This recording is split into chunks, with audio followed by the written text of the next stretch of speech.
Bonsoir à tous, bienvenue à cette première édition du journal télévisé en langue française que j'ai l'honneur et le plaisir de vous présenter ce lundi 19 juillet 2021.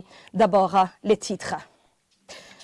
Lancement ce lundi des activités de vérification de la mise en œuvre de la mesure de démolition de constructions anarchiques en mairie de Bujumbura.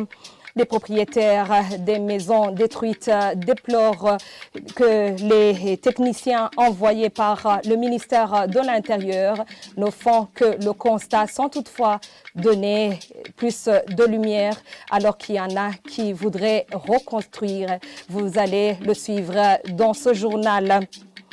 Certains éleveurs de Bugendana, c'est en province de Gitega, estiment que la loi sur la stabilisation permanente est là pour décourager les éleveurs. C'est tandis qu'il y en a d'autres qui ont déjà commencé sa mise en application.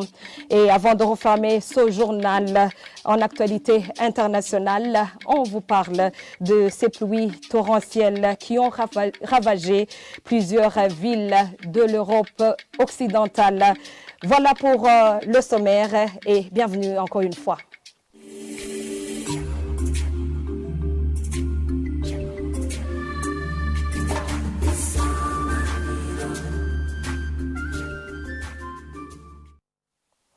Je vous le disais en titre, la vérification de la mise en œuvre de la mesure de démolition des constructions anarchiques est en cours depuis le matin de ce lundi en mairie de Bujumbura, en zone urbaine de Buterere où sont passés nos confrères.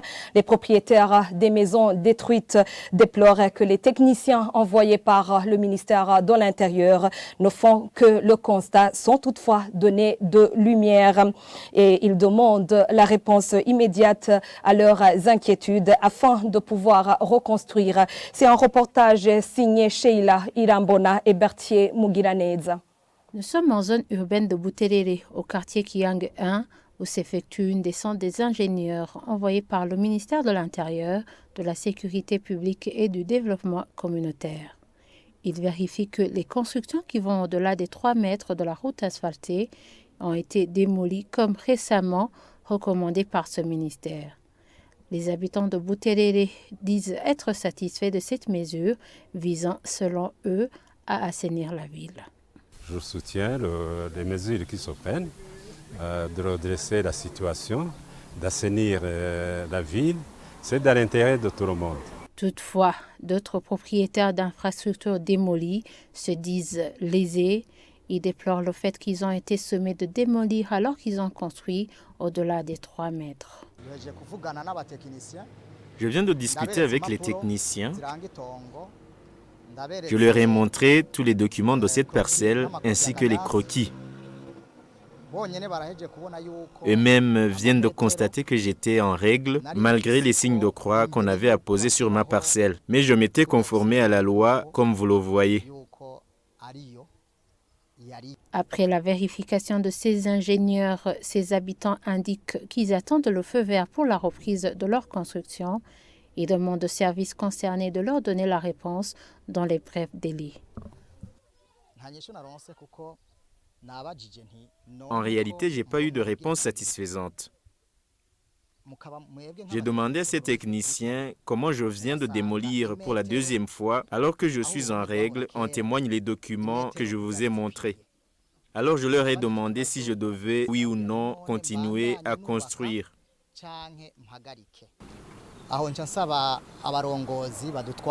Je demande au gouvernement, surtout au ministre de l'Intérieur et de la Sécurité publique, qui est le superviseur de cette activité, de répondre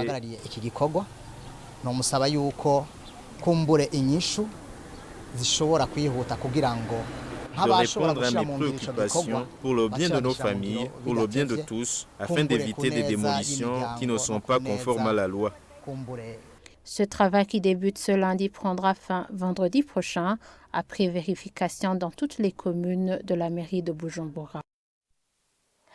Et vous saurez que la destruction des constructions anarchiques découle de la loi portant le code de l'urbanisme, de l'habitat et de la construction au Burundi de 2016.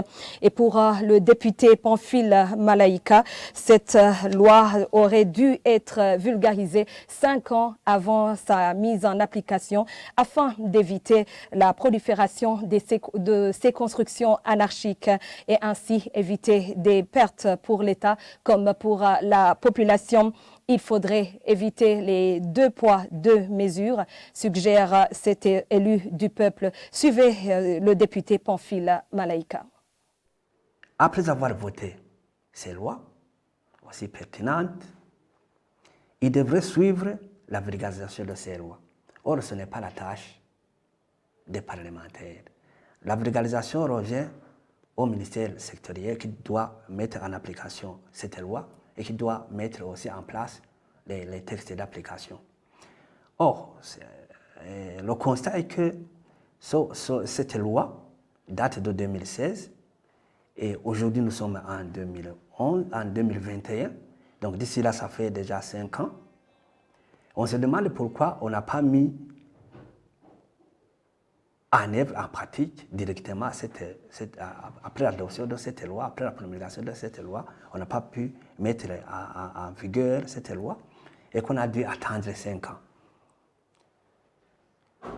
Là, on peut se poser une question. Sinon, si on avait déjà vulgarisé, on aurait sauvé pas mal de dérapages, on aurait sauvé pas mal des irrégularités. Parce que 5 ans, c'est beaucoup. Et c'est pourquoi on peut vraiment dire qu'il y a eu un retard au niveau de la mise en œuvre. Et ce retard a occasionné la prolifération de ces constructions anarchiques. À la fin de l'opération, même si l'opération est salutaire, il faut procéder à une étude d'impact social et économique pour voir le manque à gagner qui a été causé par cette mesure, parce que cette population payait des taxes, cette population payait d'impôts à l'OBR via les boutiques, via les différents commerces, etc. Et comme ça, on pourra peut-être voir comment pallier à ces lamentations de la population et aussi comment combler ce vide qui vient d'être causé par cette mesure. Et en page économie, plus de 3000 emplois ont été créés sur une prévision de plus de 5000 de juillet 2020 à juin 2021. C'est du moins des précisions fournies par le directeur de l'agence des promotions des investissements API au cours d'un café de presse. Désiré Mouchalitse indique en outre qu'une centaine de certificats temporaires de conformité ont été délivrés à 62 entreprises. Suivez Désiré Mouchalitse, directeur de cette agence. Du 1er juillet 2020 au 30 juin 2021, 119 certificats temporaires de conformité ont été délivrés pour 62 entreprises. Quant au 4e trimestre, 34 certificats temporaires de conformité ont été délivrés. Ces entreprises ont déjà investi 104 milliards 78 millions 600 179 francs burundais par rapport au montant prévisionnel de 223 milliards 158 millions 494 628 francs burundais, soit 47% de réalisation. Sur 1791 emplois prévus, 1876 emplois ont été créés, soit un taux de 4,7%.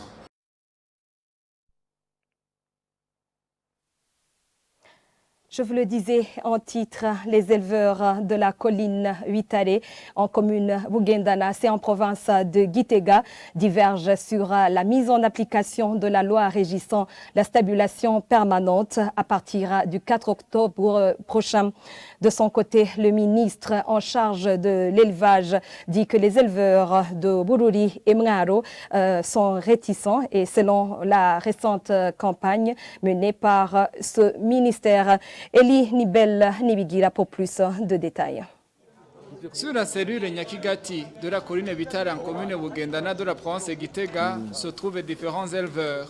Elimbo Nihangouye élève une seule vache. Nous le rencontrons à l'étable en train de nourrir sa vache. Selon lui, l'élevage va reculer suite à ce texte. Beaucoup de gens commencent à se débarrasser de leur bétail. Avec la mise en exécution effective de cette loi, personne n'aura droit à faire paître dans les champs d'autrui. C'est pour cela que l'élevage va passer à sa disparition. J'avais 3 vaches et on ne peut pas avoir un champ fourrageur pour satisfaire 2 ou une vache. Jean Kabourene est aussi éleveur, mais qui semble saluer la loi sur la stabilisation permanente. Nous avons bien accueilli cette décision car nous étions déjà habitués. Mais le problème qui s'oppose est que les herbes deviennent rares. Suivre de près comment nous le faisons et cesser la divagation sont les conseils que nous prodiguons à ceux n'ayant pas encore entamé la stabilisation permanente. D'autres bovins qui visiblement respectent la stabilisation permanente appartiennent au député Lazare Mvoyekouré, qui les élève dans un espace clôturé. Gérard Masumbuko, responsable de cette étable, trouve que ceux qui n'ont pas encore commencé la stabilisation permanente sont en train de perdre énormément.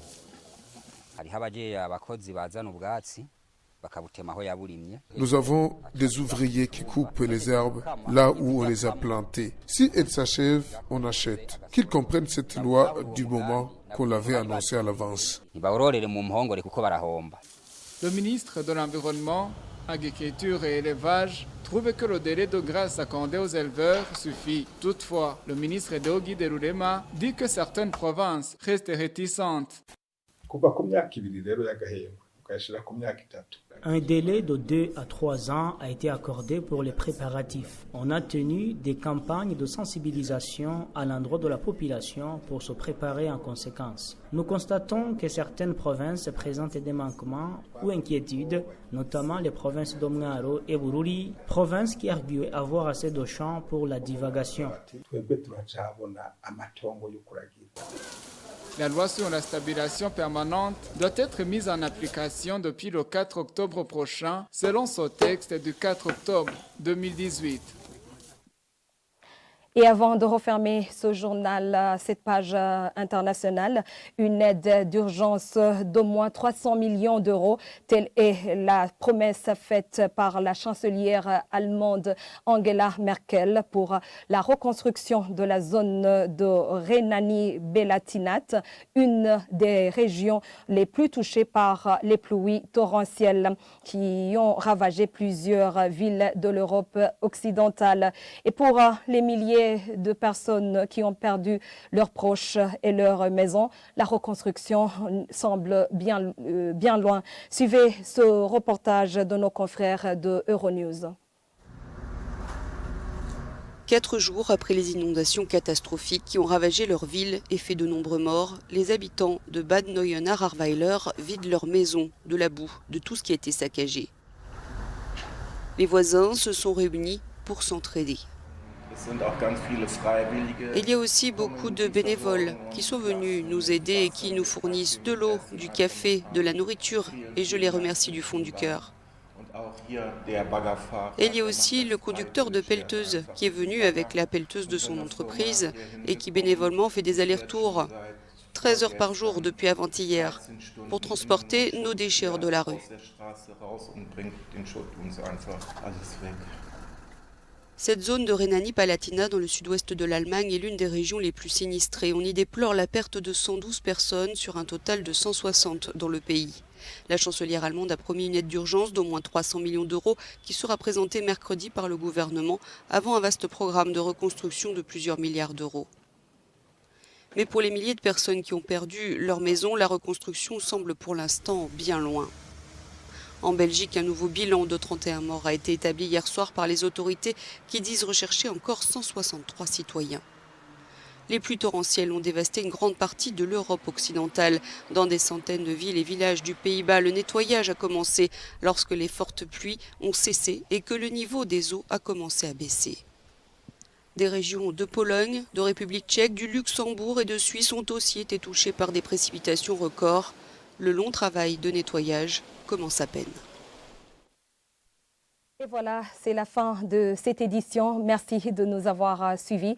La suite de notre programme, c'est dans quelques instants. Au revoir.